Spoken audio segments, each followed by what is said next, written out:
예, 7월 13일 수요일입니다. 오늘 아침 신문은 어떤 소식을 다뤘는지 짚어보겠습니다. 이현웅 아나운서가 주요 내용 정리해왔습니다. 어서 오세요. 안녕하십니까. 네, 첫 번째 기사입니다. 네, 어제 저희가 2019년 당시에 이 북한 어민들이 이 자필로 귀순 의향서를 썼다는 그런 내용까지 다뤄봤는데요. 통일부가 이들에 대한 북송 장면을 보시는 것처럼 공개를 했습니다. 네, 맞습니다. 총 10장이 공개가 됐고요. 네. 지금 보고 계신 조선일보 일면에 담긴 사진은 이 북한으로 딱 넘어가는 그 순간을 찍은 사진입니다. 네. 보시면은 왼쪽에 군복을 입은 사람들이 있는데 이들이 북한군이고요. 그리고 중간에 있는 귀순어민은 엉덩이를 뒤로 쭉 빼고 있는 모습입니다. 네. 사진은 해석하기 나름이긴 한데요. 뭔가 가기 싫어한다는 느낌이 전해지는 듯합니다. 네. 다른 사진들도 다른 면에 실려 있었는데요. 함께 보면서 더 설명을 드리겠습니다. 이 군사 분계선 앞에서 고개를 숙이고 얼굴을 감싸쥐는 사진도 있고요. 네. 또 벽에 머리를 찌으면서 피를 흘리기도 하는 장면 등이 공개가 됐습니다. 이전 정부에서는 북한 어민들의 귀순 의사에 대해서 진정성이 없었다라는 얘기를 해왔는데요. 이런 주장과 배치되는 듯한 사진이 공개가 됐습니다. 통일부가 이렇게 북한 주민을 돌려보내는 사진을 공개하는 건 이례적이라고 하고요. 그렇기 때문에 부당함을 알리기 위한 의도가 담겨 있는 것 아니냐는 해석이 일각에서 나오고 있습니다. 한편 서울신문에는 이와 관련한 수사팀에 검사가 추가 파견됐다는 기사를 싣고 있었는데 인력을 충원해서 압수수색을 비롯한 강제 수사가 시작될 거라는 전망들 나오고 있습니다. 네. 다음 기사입니다. 네, 코로나19 관련된 이야기인데요. 최근에 신규 확진자 증가세가 좀처럼 줄지 않고 있습니다. 관련된 통계도 나왔다고요. 네, 동아일보인데요. 2주 연속 2배씩 증가하는 더블링이 나타나면서 일일 신규 확진자 이제 4만 명에 근접하고 있습니다. 네. 이번 유행은 BA.5가 주도를 하고 있는데요. 지난 3일부터 9일까지 검출률이 35%로 나왔다고 합니다. 이미 국내에서는 가장 비중이 높은 변이가 됐고요. 곧 다른 나라 사례처럼 우세종이 될 것으로 전망되고 있습니다. 원래 늦가을에 15만 명 정도 수준까지 확산할 거라고 전망치가 나왔었는데 네. 이제는 그 전망치가 조금 더 상향돼서요. 한 달 뒤 한 8월 17일쯤 25만 명 수준까지 늘 수 있다는 얘기가 나오고 있습니다.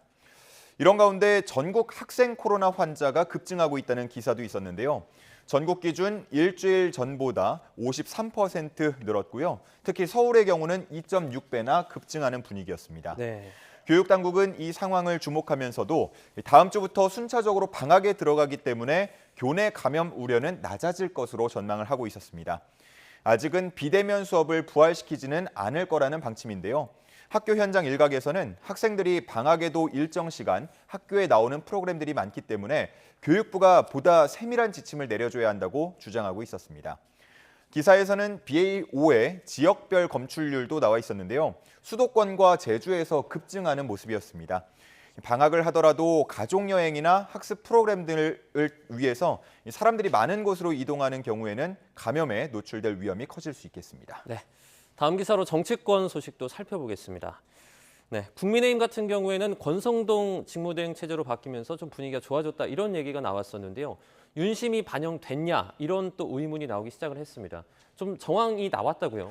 네, 중앙일보 기사인데요. 이준석 대표에 대한 징계 결정 이틀 뒤에 윤석열 대통령이 이른바 윤핵관 3인방과 만찬을 가진 것으로 전해졌습니다. 네. 의총 하루 전날이기도 한데요. 이 3인은 권성동 원내대표 그리고 윤한홍 의원, 이철규 의원으로 알려졌습니다.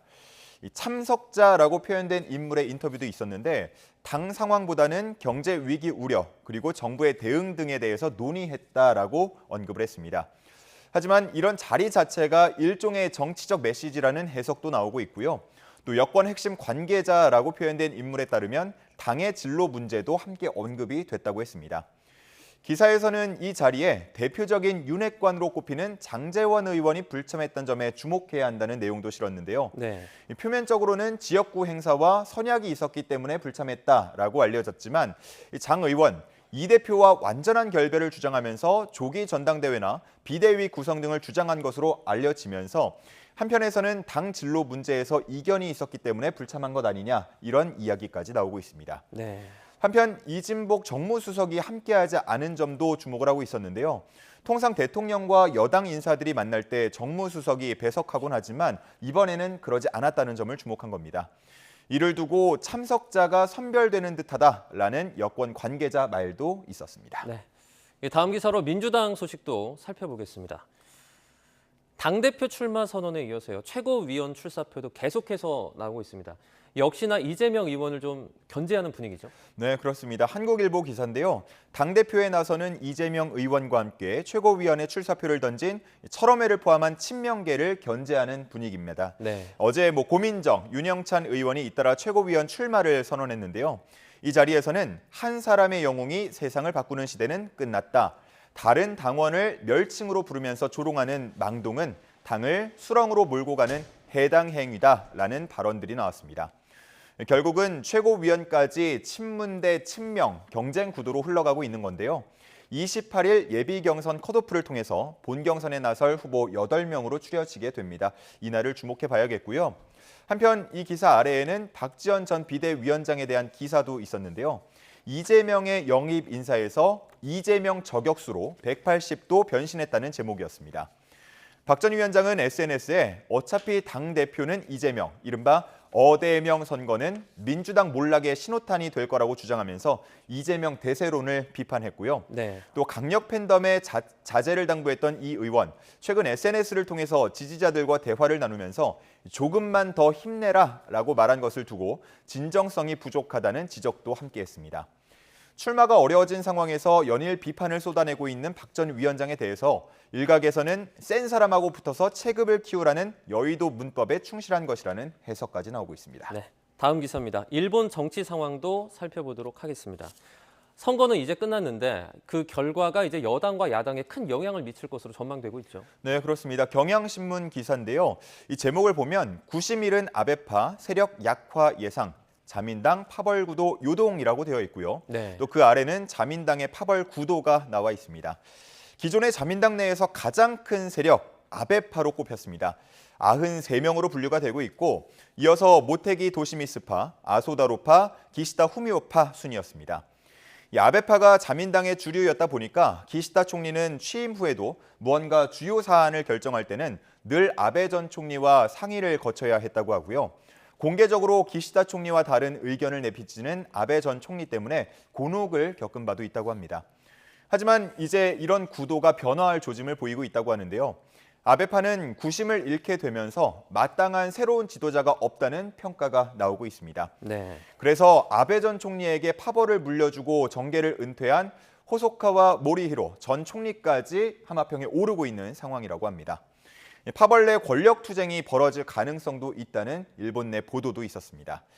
한편 기시다 총리가 소속 파벌이 없는 스가 요시히데 전 총리를 부총리로 임명할 가능성에 대해서도 이야기가 나오고 있는데요. 네. 파벌은 없지만 열린여당인 공명당 그리고 일본 유신회 등과 소통 채널이 많다는 점을 장점으로 꼽고 있었습니다. 개헌을 순조롭게 추진하는 데 한 역할을 할 수 있다라는 분석들 나오고 있고요. 한편 선거에서 패배한 야당들, 입지가 더 축소할 것으로 전망이 되고 있는데요. 그 탈출구 중 하나로 개헌 비판 노선에 대한 고민을 할 거라는 관측까지 나오고 있습니다. 네. 다음 기사입니다.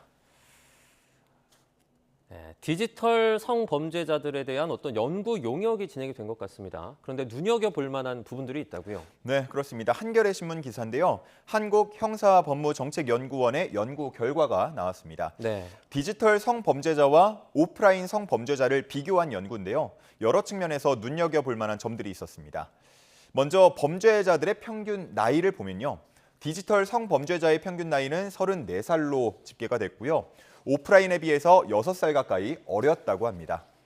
또 대학을 나온 비중이 상대적으로 높았고 네. 중졸 미만인 경우는 더 낮았다고 합니다. 그리고 미혼인 경우가 61.6%로 오프라인 48.8%에 비해서 상대적으로 높았습니다.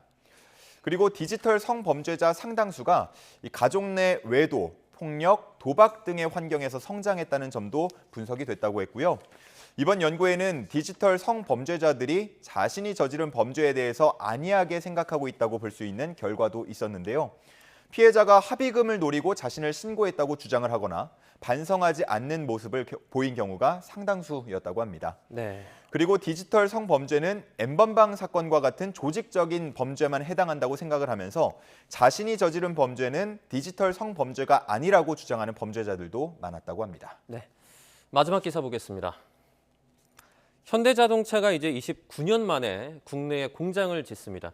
전기차 전용 공장이라고요. 네, 맞습니다. 조선일보 1면에 실린 기사인데요. 현대차가 국내에 신규 공장을 마지막으로 지은 게 1996년 아산 공장이었습니다. 네. 그런데 이번에 29년 만에 2조 원을 투입해서 연 15만 대 정도의 전기차를 생산할 수 있는 전기차 전용 공장을 짓기로 했습니다. 2025년 이후 전기차로만 신차를 만들 계획인 제네시스 브랜드 모델이 주로 생산될 전망인데요. 네. 공장이 들어설 입지는 울산이 현재로서는 유력하다고 합니다. 활용할 수 있는 부지가 넓고 또 기존 부품사들과 협업하는 데 유리한 점, 물류 측면에서도 유리하다는 점 등이 고려됐다고 합니다.